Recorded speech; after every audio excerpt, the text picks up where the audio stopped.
하나님의 말씀 보겠습니다. 하나님 말씀은 신약성경 로마서 제6장 12절에서 14절 우리 같이 말씀을 교독하겠습니다. 제가 한 절 읽고 여러분들 한 절 읽고 14절은 다 같이 읽겠습니다. 12절 로마서 제6장 12절 그러므로 너희는 죄가 너희 죽을 몸을 지배하지 못하게 하여 몸의 사욕에 순종하지 말고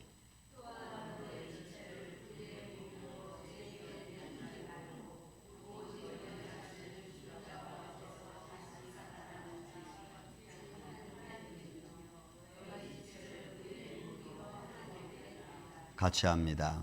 죄가 너희를 주장하지 못하리니 이는 너희가 법 아래 있지 아니하고 은혜 아래에 있음이라. 아멘. 기도합니다. 예수님 감사합니다. 이번 한 주간도 우리를 붙들어 주심을 감사합니다. 어떤 이는 이런저런 곳으로 힘들게 왔다 갔다 했다 할지라도 주님께서 저들의 삶을 주의 장중 안에 붙들어 주셔서 다시 피곤한 몸을 이끌고 때로는 주님을 사랑하는 마음을 가지고 이전에 참여하여 예배합니다. 주님, 저들의 마음을 긍휼히 여겨주시고 저들의 발걸음을 주님이 축복하여 주옵소서. 이 시간 이 말씀을 가지고 은혜를 나누고자 하오니 우리 마음속에 성령님이 역사하여 주셔서 깨닫는 마음과 주의 말씀으로 새로운 삶의 의미를 찾는 복된 시간 되게 하여 주옵소서. 어둠의 세력에 예수의 이름으로 물리쳐 주시며 모든 질병과 고통도 예수 안에서 해결되게 하여 주옵소서. 주님만이 홀로 영광 받으시고 역사하여 주시옵기를 원하옵고 사랑이 많으신 예수님의 이름으로 기도하옵나이다. 아멘. 할렐루야. 오늘은 이제 제가 죄의 영향, 죄의 확장, 그리고 오늘은 죄를 이기는 방법 해가지고 오늘로서 이제 이런 죄의 영향 아래 있던 이야기들은 사실은 이제 끝을 맺고 그렇지만 사실 우리의 제 설교의 모든 어떤 설교든지 이 죄의 영향 아래서 이루어지는 많은 일들을 사실을 어떻게 우리가 말씀으로 이기느냐에 대한 모든 것들이겠죠. 하지만 그래도 우리가 좀 원인을 정확하게 알고 그래서 어떻게 이겨야 되는지를 오늘은 이 말씀을 통해서 좀 보기를 원합니다. 제가 첫 시간에 말씀을 드렸습니다.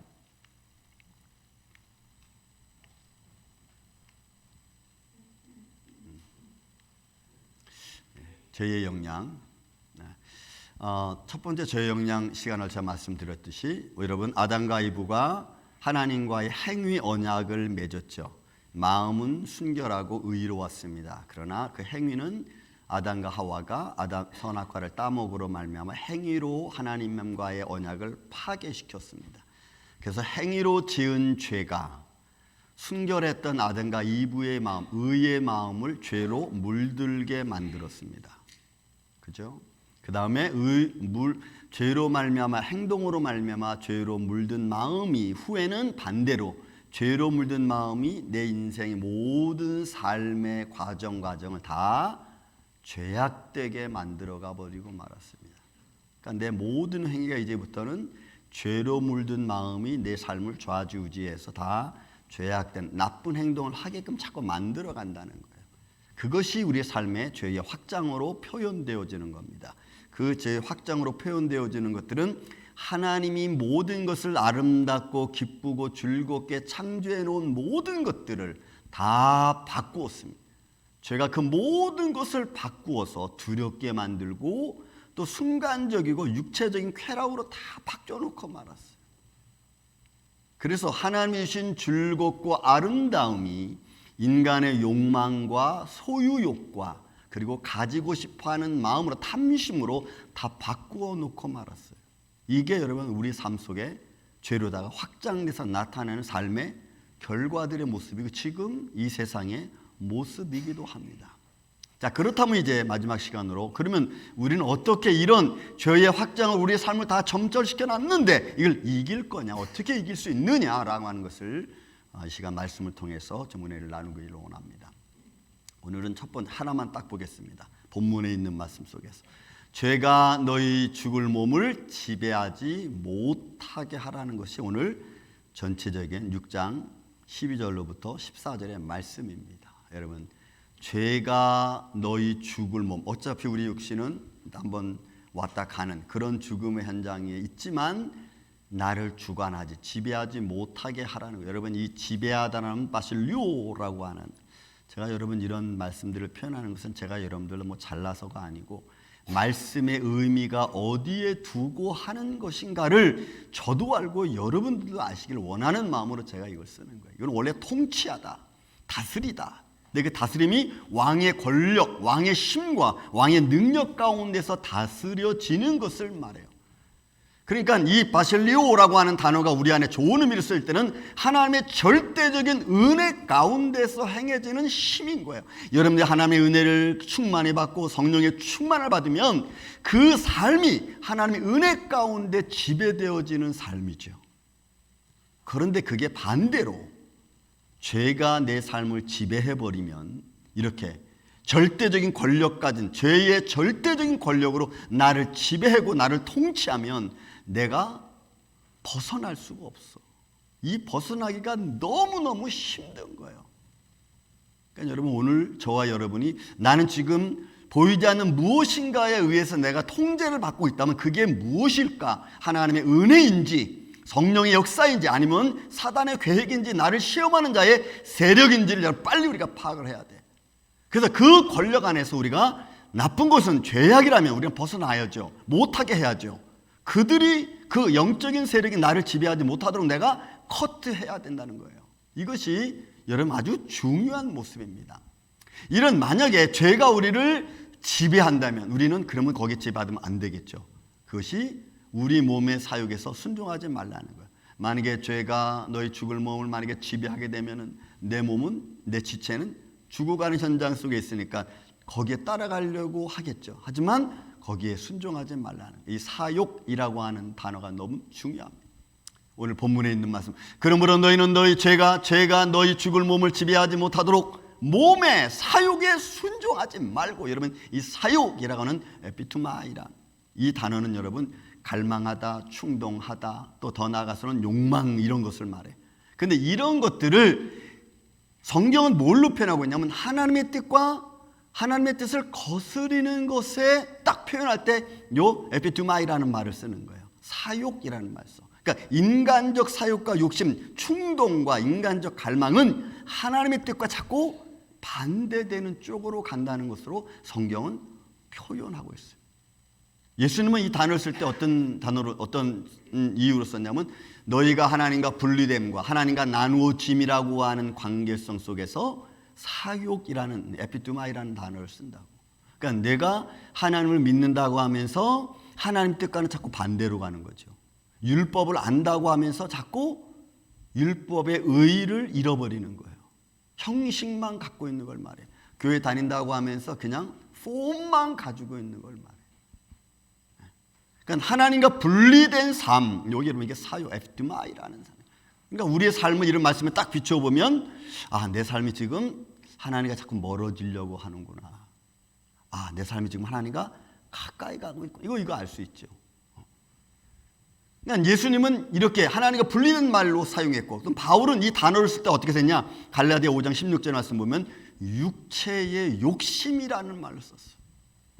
그러니까 내 생활이 욕심이 지배하는 생활인 거예요. 내 삶이. 여러분, 내 삶이 욕심으로 지배한다고 생각해 보세요. 그러면 여러분들의 말, 저 사람은 욕심이 너무 많아. 어쩌면 저럴까? 뭐 이러잖아요. 그러면 그 사람의 행동이 보이잖아요. 욕심적인 행동이 보인다고. 이것도 내 거, 저것도 내 거, 다 내 거야 되고 남에 대한 배려가 전혀 없어. 요 에피투마이라는 단어 그렇게 쓰여질 수가 있는 거예요. 다른 사람들에게 또는 사람들 눈에 어떤 욕망과 소유욕으로 가득 차 있는 사람은 이렇게 사욕, 이렇게 욕심으로 표현지는. 바울은 그래서 육체의 욕심이라 이런 것에 너희가 순종하지 말라는 거예요. 이런 것을 따라가면서 너희가 그런 삶을 살지 말라고 표현하고 있는 거예요. 만약 여러분 이렇게 되면은 우리의 삶이 우리 몸을 하나님께 드릴 수 없죠. 왜? 우리 몸은 하나님이 기뻐하시는 산 제사로 드려져야 되는데 여러분 드릴 수가 없는 거예요. 그래서 내 삶 속에 내 자신을 욕망의 구덩이에 나를 집어던지는, 여러분 내 삶이 인간의 육신의 욕망에 집어던지면 우리는 어디에 끌려가요? 요한 1서 3장에 나와 있는 말씀 똑같아요. 육신의 정욕과 안목의 정욕과 이생의 자랑이라는 틀에 우리는 딱 갇히게 됩니다. 여기에 딱 이런 틀에 우리가 육신적인 삶 내가 딱 틀에 갇히면은 우리는 아무리 하나님을 기쁘시게 할래야 할 수가 없어. 내 생각이, 내 삶의 틀이 내 몸을 지배하고 있는 것들이 절대로 하나님을 기쁘시게 하는 일을 할 수 없게끔 만듭니다.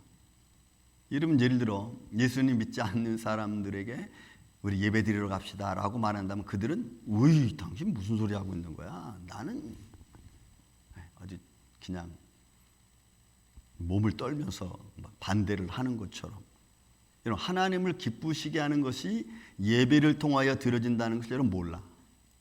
그래서 하나님의 기뻐하시는 일을 절대로 할 수 없어요.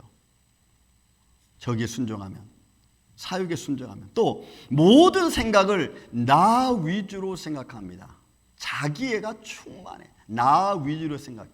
그래서 신앙생활이 나 위주로 되는 거예요. 내 위주의 생각으로 신앙생활을 하게 되면요, 그렇게 되면은 하나님 것보다는 내 것이 먼저가 돼요. 내 감정이 우선이 됩니다. 내 감정이 중요한 거예요. 내가 기분 좋으면 은혜가 충만하고, 내가 뭔가 좀 기분이 나쁘면 은혜가 안 되는 거예요. 그 내 귀에 좋은 말이 들리면 내가 좀 믿음이 자라는 것 같고, 내 말에 좀 걸리는 말씀들이 들어오면 별로 안 좋은 거예요. 전부 다 초점이 누구한테 맞추냐면 내 자신에게 맞춰졌어요. 그래서 몸이 원하는 욕망에 사로잡힌 사람들은 하나님을 기쁘시게 할 수. 로마서 8장 여러분 9절 10절 11절에 보면은 그는 하나님과 원수가 되나니 이렇게 말해요. 하나님의 법에 굴복할 수 없다고 딱 못 박아. 이게 여러분 내 육신이 원하는 대로, 또 몸의 사욕에 순종하는 대로 가는 거예요. 그러면 신앙생활은 여러분 내 욕심에, 내 상황에, 내 분위기에 맞아야 돼요. 내 분위기에 맞는 신앙생활을 하는 겁니다. 나한테 유익이 되는 신앙생활을 합니다. 내 영적인 삶에 나를 살리고 나를 하나님 쪽으로 인도하고 내가 하나님의 영광 가운데 이루는 신앙생활이 아니고 그냥 내가 즐거워하는 대로 가는 거예요. 본문의 말씀 뭐랍니까? 로마서 6장 13절에 너희의 지체를 불의의 무기로 죄에게 내주지 말라 그랬거든. 내주지 말라는 것은 여러분 이 말씀 속에 너무 중요한 의미가 있어요. 이 내주지 말라는 말씀 속에는 보면 뭔가의 처분에 의해서 내가 드려지는 거야. 바쳐지는 걸 말해. 그러니까 내 삶에 뭔가에 의해서 내가 그렇게 휩쓸려 가는 거예요. 나를 주관하도록 내가 그냥 이렇게 내버려 주는 거예요. 뭔가가 내 삶을, 뭔가가 내 생각을, 뭔가가 나를 이렇게 이끌어가는 걸 말해. 거기에 내가 내주는 거예요. 그러지 말라는 거지. 여러분들은 생각이 있고 믿음이 있고 마음이 있고 여러분 다 있잖아. 그런데 내 생각도 아니고 내 삶의 환경을 내가 주관하고 말씀에 따른 내 어떤 믿음의 의가 생기는 게 아니고 내 욕심의 의가 나를 그렇게 자꾸 끌고 가는 거예요. 그러니까 의로운 것을 바라보질 못해. 여러분들의 삶을, 누가 여러분들의 삶을 주관하기를 원하십니까? 어떤 생각과 어떤 삶의 환경들이 여러분들을 이끌어가기를 원하십니까? 우리는 감정에 이끌리는 생각들을 많이 하고 말을 많이 하잖아요. 그러다 보면은 나만 생각하는 말을 할 수 있어요. 사실 믿음의 사람들은 그런 말들을 좀 절제해야 됩니다. 여러분 이거 절제하지 않으면 내 감정에 끌리는데 내가 다 말해버리면 절대로 상대방은 의의를 이룰 수 없어요. 상대방에게 좋은 인상을 줄 수가 없어요. 또 언제까지 목사님 참으라는 얘기입니까? 여러분 언제까지 참아야 돼요? 죽을 때까지 참아야 돼요. 목사님 그런 게 어디 있습니까? 아니 그런 게 있어요. 어디에? 성경에. 언제까지 참아야 됩니까? 저 사람이 생명이 올바로 될 때까지. 저는 그런 거 못합니다. 그럼 못하는 거예요. 여러분 못하는 거예요. 이거는 내가 하나님의 말씀의 가치를 알고 하나님의 말씀의 중요성을 알고 내가 살아계신 주 예수 그리스도를 내가 분명히 믿고 그 믿음 안에 견고하게 서 있는 내 삶을 세워놓지 않으면 이런 말씀이 나한테 별 의미가 없어요. 여러분, 그뿐만이 아닙니다. 우리의 삶 속에 더 중요한 게 있어요. 죄가 너희 몸을 주장하지 못하게 하라고 본문은 우리에게 말합니다. 두 번째로 볼 수 있는 게 사욕에 너희가 순종하지 말고, 첫째는 너희 몸이 사욕에 순종하지 말고, 그 다음에 죄가 너희 몸을 주장하지 못하게 하라. 여러분, 이 주장하다는 단어도 너무 중요해요. 본문에 있는 말씀처럼 큐리오라고 하는 말, 이거는 주인이 되는 거예요. 내 삶의 주인은 여러분 성령님이 되시고 성령님에 의해서 내가 강건해야 될 줄로 믿습니다. 이게 주인된 자의 삶이에요. 자기애로 충만해서 내가 주인이 아니고 내 삶 속에 성령님이 나를 주관한 그 내가 주인이 돼야 돼. 그러니까 죄가 만약에 그렇게 되면 우리 삶은 사실 아무것도 없는 거예요. 예를 들어 여러분, 하나님의 말씀과 성령이 내 안을 주관하지 않고 내 배경이 나를 주관한다. 그러면 내 배경이 나인 거예요. 아버지가 뭐 좋은 어떤 뭐 관직을 가지고 있다. 그러면 여러분 우리 TV도 드라마에도 많이 보잖아요. 내 아버지가 어떤 사람인데 이러잖아요. 그건 뭐예요? 내 삶은 아버지의 권위를 가지고 내가 사는 거예요. 내가 내 삶을 사는 게 아니고. 여러분 지식이 많습니까? 그럼 지식이 내 삶의 주인인 거예요. 사람들 무시하고 말하는 거 자꾸 핀잔 주고 이건 그렇게 되는 거예요. 여러분이 경제적으로 부유합니까? 그럼 경제가 내가 되는 거예요. 지가 내가 누군지를 알고 이렇게 되는 거예요. 그러니까 죄가 너를 주관하지 못하게 하라는 거지. 너의 삶 속에 내 삶이 성령님이 너를 주관해서 그 위에 세워진 하나님의 사람, 믿음의 사람, 의의 사람, 생명을 살리는 사람이 되라고 하는 거예요. 그래서 죄가 너희 몸을 주장하지 못하게 하라는 것이 여러분 이 말씀은 너무너무 중요해요. 누군가가 내가 아닌 내가 말씀으로 세워진 내가 아닌 누군가가 무엇인가가 나를 시험하는 자가 나를 주관해서 나를 통제해서 자기 마음대로 의의 병기가 아닌 불의의 병기로 나를 사용하면은 우리가 뭔들 못하겠어요. 사람을 못 죽이겠습니까? 사람에게 악한 말 못하겠습니까? 여러분 저도 순간순간 그래요. 우리 부인하고 이렇게 얘기하다가 순간적으로 확 치밀어 오면요 상처 주는 말을 딱 해버려. 그냥 나는 알아. 그러면 그 말을 들은 사람은 가만히 있습니까? 와와와와 그러면 오케이 거기까지. 더 나가면 이제 감정이 안 좋아졌네. 감정이 거기까지. 알아. 내가 어떤 말 하는지 여러분 알아. 본인은 알아. 그러니까 거기에 더 내가 놀아나지 말아야 돼. 감정이 놀아나지 말아야 돼. 하나님 말씀으로 스탑 해야 돼요. 그러니까 믿음으로 내 삶을, 내 이성을, 내 감정을 여러분 통제하지 않으면 우리는 얼마든지 여러분 내 잘난 체를 할 수 있다니까. 뭐 전들 안 그렇겠습니까? 뭐 여러분들도 안 그렇겠습니까? 하지만 결과는 좋은 것을 가지고 올 수 없잖아요. 좀 악한 사람들은 또 그런 걸 또 이용하는 사람들도 있어요. 그렇다면 그렇다면 이제 우리가 중요한 게 있어요. 내 몸이 사욕에 순종하지 말고 그다음에 죄가 주장하지 못하도록 하려면 이게 어떻게 해야 되느냐 이거예요. 어떻게 해야 되느냐. 몇 가지 제가 찾아봅니다. 제 로마서 6장 2절과 6절에 있는 말씀입니다. 말씀 보면은 우리는 죄에 대하여 죽었다 이렇게 말해요. 죄에 대하여 죽었다. 바울은 갈라디아 6장에서 이런 표현을 씁니다. 세상이 나에 대하여 죽고 나도 세상에 대하여 죽었다는 말을 써요. 관련이 없어. 요한 1서에서는 여러분 1장 또 2장에서 무슨 표현을 쓰냐면 우리는 하나님께 속했고 저들은 저들에게 속했으니 우리 하는 말을 저들이 못 듣고 저들이 하는 말을 우리가 못 들어. 이거는 분명한 어떤 영적인 선이 있는 거예요. 그래서 믿음의 사람은 믿음의 사람들이 쓰는 언어가 있어요. 생활 패턴이 있어요. 생활 방식이 있어요. 믿음의 사람들은. 왜? 죄에 대하여 내가 정확하게 선을 그었기 때문에 그래. 죽었다는 표현을 쓰는 거죠. 그래서 우리는 하나님 의를 가는 거예요. 그것이 생명의 기름을 내가 알기에 그 길을 내가 딱 들어서 움직이지 않는 어떤 상황이 돼도.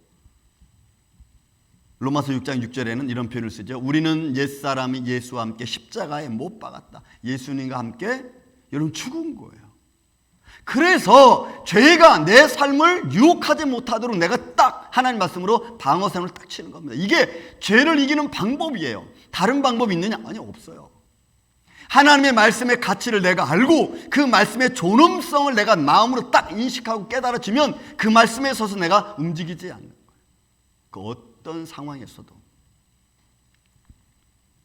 두 번째는 고린도전서 3장 16절에 말합니다. 너희는 너희가 하나님의 성전인 것과 그리고 하나님의 성령이 너희 안에 거하시는 걸 알지 못하느냐.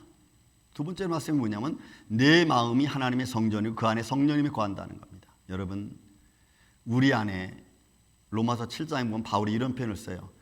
내 안에 두 가지 법이 있다 그랬어요. 하나는 마음의 법, 하나는 육체의 법이라고 그랬어요.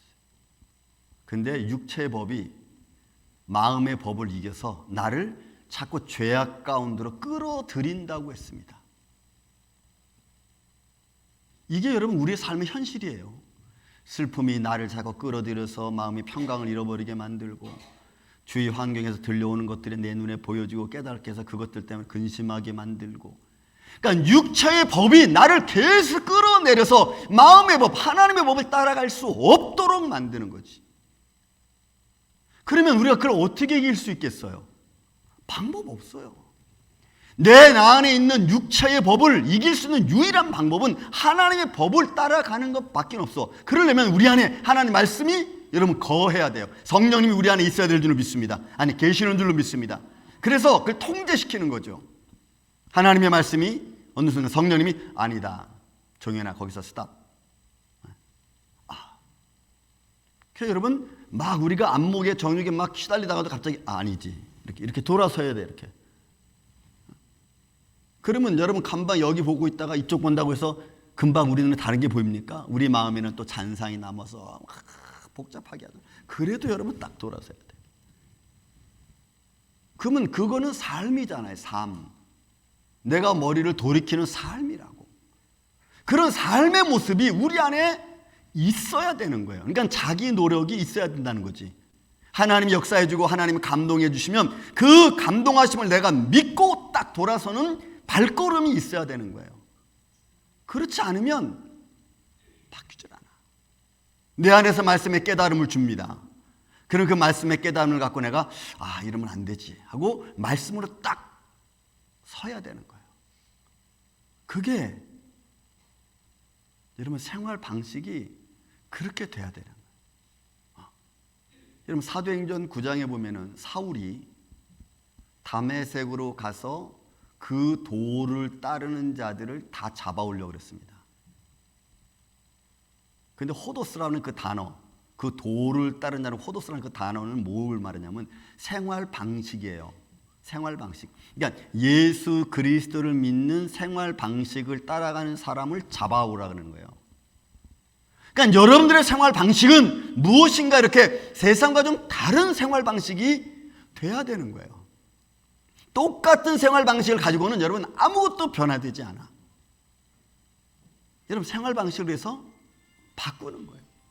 세 번째는 뭐냐? 내 몸의 사욕을 쫓지 않고 그 다음 죄가 주장하지 못하도록 하려면 어떻게 되냐? 에베소 5장 5절에 있는 말씀이에요. 너희는 알거니와 음행하는 자나 탐하는 자나 우상 숭배하는 자나 다 그리스도 하나님의 나라를 기업으로 받지 못하는 거예요. 그러니까 세상적인 것 안에는 하나님의 나라의 기업이 있을 수 없는 거예요. 그래서 여러분 예수님께서 겟세마네 동산에서 계시다가 기도하시다가 여러분 과련 유다와 그 사람들이 막 예수님 잡으러 왔을 때 어떻게 했어요? 베드로가 칼을 빼가지고 말고의 귀를 쳤어요. 그때 예수님이 하신 말씀이 베드로야, 칼을 쓴 자는 칼로 망한다. 너 칼 짚고 자라. 이렇게 말한다. 그러면서 내가 이 사람들을 그죠? 멸망시키지 못해서가 아니라 그랬잖아. 만약에 저들을 멸망시킬 수 있다면 12영 더 되는 천사를 내려보내서 저들을 다 없앨 수 있어요. 그런데 하나님은 그렇게 안 하신 거예요. 왜? 내 나라는 이들의 나라와 다르기 때문에 그래요. 그러니까 우리는 그 말씀을 아멘, 하나님의 나라가 있음을 믿습니다. 하나님 킹덤 오브 갓, 하나님의 나라가 있음을 믿습니다. 그 나라에 새로운 하나님의 영광과 말씀으로 통치되어지는 세계, 창조주 하나님의 나라, 우린 그 나라를 사모하고 그 나라를 바라봅니다. 이 땅에 우리가 사는 것은 잠시 동안 내가 살아갈 수 있도록, 육신의 몸을 가지고 살아갈 수 있도록 주신 하나님의 재능과 달란트를 가지고 살아가다가 어느 순간에 주인이 부르시면 예스하고 다 놓고 가잖아요. 여러분, 그게 여러분 욥이 말하잖아요. 내가 적신으로 왔다 적신으로 간다. 여러분들이 솔직히 이제 전도 그렇지만 우리가 눈을 감으면 내가 내 손으로 지고 갈 수 있는 게 뭐 있습니까? 옷을 하나 지고 갈 수 있습니까? 그것도 누군가가 입혀줘야지. 그죠? 여러분, 우리는 그냥 아무것도 가져가는 게 없어. 그리고 나중에는 하나님 앞에 그냥 쓰는 겁니다. 너 뭐 하고 왔니? 그죠? 분명히 하나님은 계산하십니다. 성경은 정확하게 얘기해서 계산하십니다. 내가 너에게 준 생명 가지고 넌 뭐 하다 왔니? 영수증이 날라온다니까, 하나님 앞에서. 그러니까 세상 나라에서는 하나님의 나라의 기업이 없어요. 우리는 하나님 내게 주신 건강과 하나님 내게 주신 재능과 하나님 내게 주신 모든 환경 속에서 내가 열심히 일하다가 하나님께 영광과 찬양을 돌리고 하나님 감사하며 우리가 감사하는 삶을 살다가 그냥 가는 거예요. 이것은 우리의 삶의 모습입니다. 그러나 세상적인 것에서는 하나님의 나라야 기업이 없어요. 죄에 내가 순종하고 사욕에 내가 순종하고 죄에 내가 지체로 살아가 보면 그럼 거기에는 더 이상 우리에게 있을 아무런 축복의 근거가 없다는 얘기예요. 그래서 우리는 내 몸의 사욕, 내 몸의 죄가 거기에 따라 내가 순종하지 않도록 우리가 애써야 돼. 네 번째로 뭐가 있느냐? 이것 마찬가지예요. 3절 두 번째 있는, 세 번째 있는 것과 마찬가지지만 세상의 것, 육체의 일이면, 육체의 일이라는 것은 이 갈라디아 교회에게 바울이 얘기했을 때 육체의 일인 것은 내 삶 전체를, whole life를 말해. 내 삶 전체 속에서, 그게 육체의 일 속에서 하나님의 나라, 하나님 나라를 기업으로 얻을 수 없는 일들, 여러분 육체의 일은 현정하니 음행과 더러운 것과 호색과 투기와 술 취함과 방탕함과 이런 등등등등 것들, 이런 것들은 하나님의 나라를 유업으로 받을 수 없다고 그냥 성경은 딱 못 박았어요. 그러니까 결국 우리의 삶 속에 우리의 탐심과 욕심이 나를 지배하지 않도록 여러분 예수님의 말씀으로 여러분들이 그런 것을 이겨나가기를 전 예수님의 이름으로 축원을 드립니다. 그래야 돼요. 성경은 그 이김에 대해서도 이렇게 표현하고 있어요. 그러면 어떻게 우리가 우리의 몸과 마음을 관리해서 이길 수 있느냐 이거지. 이길 수 있느냐. 어떻게 관리해서 이길 수 있느냐. 골로새 3장에 이 말을 씁니다. 본문에 있는 말씀을 중에 3절에 보면 이렇게 써요. 너희 마음을, 너희 몸을, 너희 삶을 그리스도의 평강으로, 그리스도의 평강이 너희 마음을 주장하게 하라. 여러분, 이게 또 너무 중요한 말씀이 뭐냐면 예수님은 항상 우리한테 말씀하실 때 그렇게 했었지? 너 그렇게 할 거지? 라고 말씀하신 적이 단 한 번도 없어요. 너 나 믿었었지? 그러니까 내가 너한테 은혜 베푸는 거야. 너 앞으로 나 믿을 거지? 그러니까 내가 지금 해줄게 라고 주님은 말씀하신 적이 없어요. 내가 지금 행하니까 내가 너를 축복한다. 내가 지금 나를 믿으니까 내가 너를 질병에서 해방시켜준다 라고 말씀하신. 그래서 여러분 주장하다는 단어가 써놨잖아요. 브라비오라고 하는 이 단어는 원래는 판단하고 다스리는 거예요. 근데 그 판단하고 다스리는 그 자격이 뭐냐면 심판자의 능력, 기능을 가지고 하는 말이니까 여러분 이거는 굉장히 중요한 거죠. 왜? 그리스도의 평강이 너희 마음을 주장을 할 때는 그 주장하는 그 삶이 그 그리스도의 평강이 내 마음에서 아주 심판자의 기능처럼 단단하고 견고하게 딱 그렇게 내려지는 거예요. 그런 마음으로 하는 거예요. 그게 그래서 제가 써놨죠. 현재 능동태 명령이라고. 이거 명령이에요. 예수님의 명령. 넌 그렇게 하라. 그리스도의 평강으로 주관하라. 그렇게 딱 명령하는 거예요. 그럼 여기서 우리는 예스하면 돼요. 왜요? 요한복음 14장에 말씀합니다. 내가 너에게 주는 평안은 세상에 주는 것 같지 않다라고 했어. 다르다고 했어. 왜냐하면 하나님의 말씀에 성령의 충만함을 입은 하나님의 사람들이 생각하고 살아가는 삶의 방향은 여러분 세상에서 느끼는 기쁨하고는 다른 거예요. 그래서 우리가 믿음의 기쁨을 가지면 육신적인 것 조금 잃어버려도 우리가 견딜 수 있어요. 주님이 내 삶의 주인이시고 내 생명의 주인이시라고 내가 믿으면 여러분 세상의 것 조금 잃어버려도 내가 견딜 수 있어요. 그런데 말씀이 내 삶의 주인이 되지 못하면 그 육신에 조금 잃어버린 것, 여러분 뭐 질병에 걸립니까? 아니면 육신에 어떤 사업적으로 경제 어려워집니까? 그러면 갈피를 못 잡고 흔들려. 여러분 오늘 이번 우리 교회도 그렇잖아요. 세금 문제도 여러분 다 알다시피 지금 하나님께서 한 반 정도는 해결하신 것 같아요. 나머지 반도 다 저는 하나님이 그렇게 이루어 주실 줄로 믿습니다. 나중에 더 자세한 말씀 거의 드리겠지만 결국은 우리가 할 수 있는 일이 없어요. 하나님이 할 수 있는 사람, 도울 수 있는 사람, 믿음의 사람들, 하나님과 함께하는 사람들이 다 붙어서 같이 합력하여 선을 이루어가는 거예요. 그래서 하나님이 여러분 부르잖아. 골로새 3장 15절 이하 말씀 보면은 하나님은 너희를 부르시고 여러분 부르셨어요. 갈레오라고 하는 콜이라는 단어를 쓰지 않고 갈레오라는 단어를 씁니다. 이거는 완전히 호명해서 지명해서 부른 걸 말해. 야 종현아 너 이렇게 딱 부른 걸 말해. 그냥 야 얘들아 일로 와 이게 아니고. 그러니까 여러분 한 분 한 분은 하나님이 호명하여 부른 줄로 믿습니다. 왜요? 하나님의 사람, 그리스도의 사람, 하나님의 영광을 선포해야 될 하나님의 자녀들이기 때문에 그래요. 그러면 그렇게 부름받은 저와 여러분은 어떤 삶을 살아갑니까? 그 도를 따르는 그 생활 방식을 받는 예수 그리스도의 생활 방식을 닮아가는 닮은 자의 삶을 여러분 우리가 살아야 되는 거야.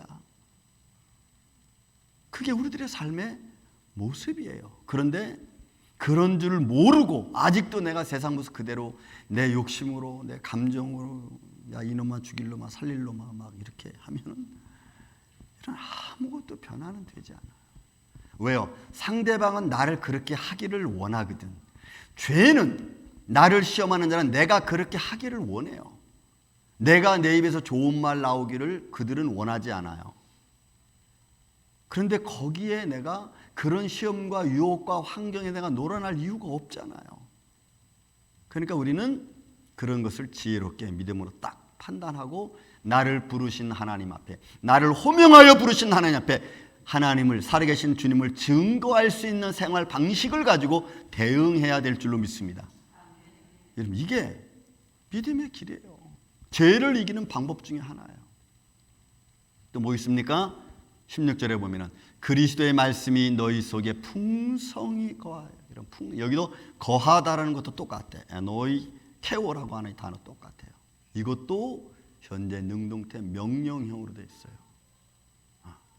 하나님 말씀이 옛날에 네 마음에 거했었지. 그러니까 우리 어머니 우리 거에 나 옛날에 참 뭐 하나님을 열심히 했어. 근데 지금은 나 앞으로 이제 하나님 말씀 열심히 할 거야. 그것도 아니에요. 저는 옛날에 열심히 기도하고 말씀 읽고 그리고 그렇게 살아왔던 사람들을 많이 봤습니다. 지금 가서 믿음 같이 신앙생활 합시다 그러면 에이 하세요. 저도 옛날에 다 해봤습니다. 이러고 안 해. 성경은 그렇게 표현한 적이 한 번도 없어요. 과거에 못했어도 지금. 여러분 지금 그리고 지금은 미래와 연결되어져 있어요. 성경은 그것을 꾸준히 가기를 원해요.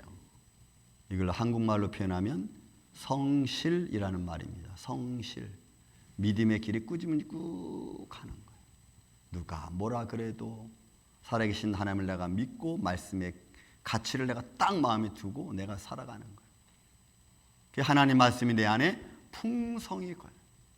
그래서 여러분 19절로 가면, 골로새 3장 19절까지 가면 너희가 무슨 말을 하든지 무슨 일을 하든지 다 주 예수 그리스도 이름으로 하고, 믿습니까 여러분?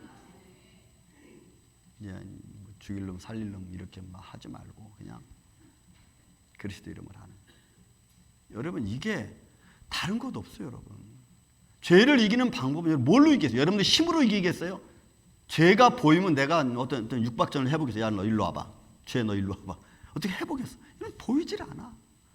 나를 시험하는 자가 여러분 보이지가 않아. 결국 그런 보이지 않는 그 무언가에 내가 싸우려면 나도 보이지 않는 무언가를 내가 무장을 해야 돼. 그래서 예수 이름으로 여러분 우리가 무장해야 될 줄로 믿습니다. 하나님의 전신갑주를 입으라. 너희가 싸움은 혈과 육에 대한 것이 아니니. 여러분 예배서 6장 10절 말씀 분명히 말씀하잖아요. 세상의 주관자들과 악한 어둠의 세력의 주관자들이라고. 여러분 우리의 싸움의 대상을 딱 성경은 벌써 얘기하잖아요. 이런 그 싸움에서 저는 여러분들이 승리하기를 예수님의 이름으로 축원을 드립니다. 이게 죄를 이기는 방법이에요.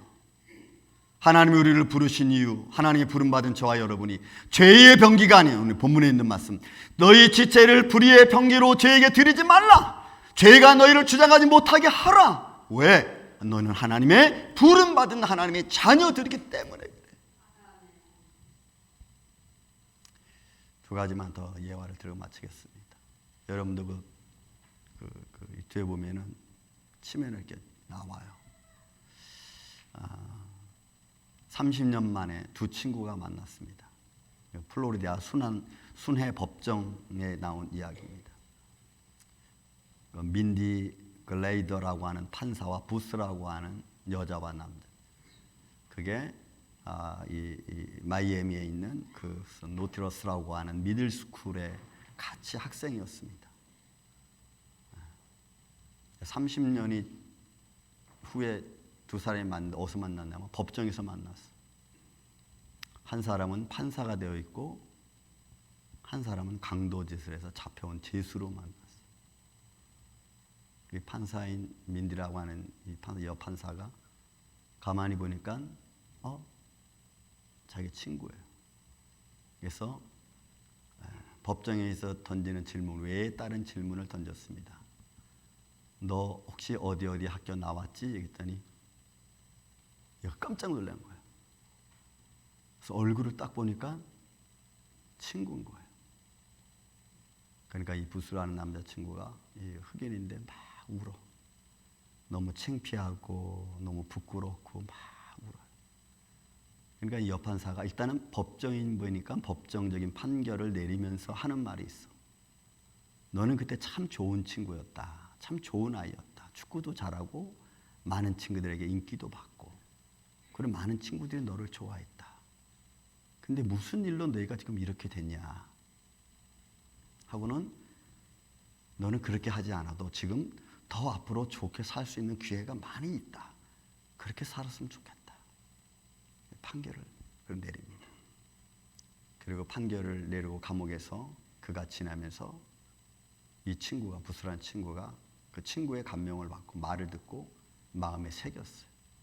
그는 감옥에 있는 기간 동안에 그가 경제적인 책을 많이 읽었어. 그리고 책을 읽은 다음에 출소할 때 그 친구가 출소할 때 자기를 판결한 판사 여친구가 와서 걔를 받아줬어. 같이 보응해줬어. 그랬더니 얘가 너무 고마워서 고맙다. 그러면 이별하고 가서 얘가 자기가 그 감옥에서 읽었던 책을 잘 읽고 어디에 취직했냐면 마이애미 제약회사 관리직에 취직을 했어요. 그리고 관리직에 취직을 한 뒤에는 반대로 또 여러분 이 친구가 판사를 찾아왔어. 야 고맙다. 네가 그동안 나한테 좋은 말 해준 거 내가 잊지 않고. 여러분 세상도 좋은 말로 권면하고 좋은 말로 위로하면 여러분 사람의 마음이 바뀌어요. 그런데 하물며 생명의 말씀을 가진 저와 여러분이겠습니까? 예수님은 막달라 마리아에게 현장에서 간암 중에 잡힌 여인에게 또 많은 병자들에게 여러분 얘기해서 그들을 회복시키잖아요. 우간다에는 에이즈로 죽는 사람들이 수없이 많습니다. 그 중에 한 어린아이가 있었습니다. 그가 리디아 티에라고 하는 아이입니다. 근데 그 아버지가 목사였어요. 근데 이 티에라는 아이는 아버지가 목사인데 에이즈로 죽었어. 이 아이는 어렸을 때 충격을 받은 거예요. 아버지가 목사님인데 에이즈로 죽었다는 것을 나중에 안 뒤에는 실망과 좌절과 그 다음에 분노와 원망으로 막 가득 찬 거예요. 그리고 교회도 간다니. 근데 그 우간다 그 지역에 티모시라고 하는 목사님이 그 아이를 그냥 버려둘 수 없어가지고, 왜 아버지가 목사님이었습니까? 없어가지고 그 아이를 잘 보호했어요. 데려다가 키워주고 또 먹여주고 재워주고, 그러면서 교회에서 자꾸 말씀을 듣게 하고 말씀을 또 공부하게 하고 자꾸 이렇게 인도했어요. 그리고 시간이 흘러 이런 10년이 흘러가고 있어요. 그럼 물어봤습니다. 너는 지금 어떠냐 마음이? 이제는 마음이 많이 편해졌습니다. 아직도 넌 아빠를 원망하냐? 이제는 원망하지 않습니다. 왜 원망하지 않냐 했더니 나도 죄인이라는 걸 알았습니다. 그러니까 여러분, 우리가 깨닫는 게 굉장히 중요해요. 나도 죄인이라는 걸 알았기 때문에 아버지도 그럴 수밖에 없었겠구나라고 인정을 해주는 거예요. 그리고 그 아이는 거기서 여러분 하나님 안에서 믿음 생활하고 목사님부터 말씀을 듣고 하면서 17년 후에는 그 아이는 위클리프 성경 번역회에 들어가서 번역사 선교사 일을 하는 거예요. 그리고 그 우간다 지역의 부족에 말씀을 번역해서 선포하고 전하는 사람, 바뀌는 거예요. 이런 우리의 삶이 죄를 이기고 삶을 이기는 것은 하나님의 은혜와 성령과 분위기 다 주님이 만들어주신다고, 그리고 그 안에 만들어진 분위기 안에서 내가 결정하고 그 길을 힘들어도 가야 되는 거예요. 그거 안 하면요 안 바뀌어요. 여러분, 결국 하나님의 은혜 안에서 나도 결단하고 내가 힘들어도 보지 않고 그 다음에 하나님 영광을 위해 내가 달려가야 돼. 그럴 때 새로운 시너지가 우리 안에서 생겨나고 축복의 일이 열려지는 거예요. 저런 이런 은혜가 우리 임마누엘 교회 안에 여러분들 안에 있기를 예수님의 이름으로 축원을 드립니다. 그래서 우리 삶이 2024년도에 좀 새롭게 되고 2023년도에는 조금 힘들었어도 잘 믿음으로 마무리 짓고 하나님의 영광을 달려가는 이 아침에 저 여러분 되시기를 주의 이름으로 축원을 드립니다. 사랑과 은혜가 많으신 아버지 하나님 감사합니다. 우리의 삶 가운데 우리와 함께 계신 주님 감사합니다. 믿음 안에 굳게 서서 주님 바라보고 우리의 몸이, 우리의 삶이 하나님의 의의 병기로 사용되지는 주님의 몸된 교회 성도들 되게 하여 주시옵소서. 예수님의 이름으로 기도하옵나이다. 아멘.